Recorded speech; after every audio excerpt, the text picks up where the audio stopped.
નમસ્કાર દર્શક મિત્રો, હું છું દર્શના જોશી. તમે જોઈ રહ્યા છો લોક સામના ન્યૂઝ.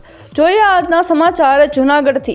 તારીખ 3/5/2026 આજરોજ જૂનાગઢ એસટી બસ સ્ટેન્ડ ખાતે મદદનીશ નિયામક શ્રીની કચેરી લાંચ રિશ્વત વિરોધી બ્યુરો જૂનાગઢ એકમ જૂનાગઢ દ્વારા ભ્રષ્ટાચાર વિરોધી જનતામાં જાગૃતિ લાવવા કાર્યક્રમ યોજાયો હતો.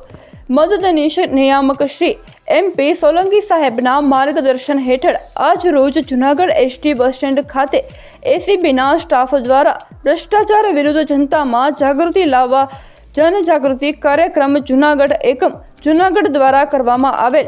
જાહેર જનતામાં ભ્રષ્ટાચાર બધી જાહેર જીવનમાંથી નાબૂદ કરવા માટે જાગૃતિ લાવવા જૂનાગઢ એકમ જૂનાગઢ દ્વારા જાહેર જનતામાં ભ્રષ્ટાચાર વિરોધી અભિગમ ફેલાવવા ટોલ ફ્રી નંબર 1064 બાબતે લોકોને માહિતગાર કરવામાં આવેલ. ફરી મળીશું એક નવા સમાચાર સાથે. ત્યાં સુધી જોતા રહો લોક સામના ન્યૂઝ.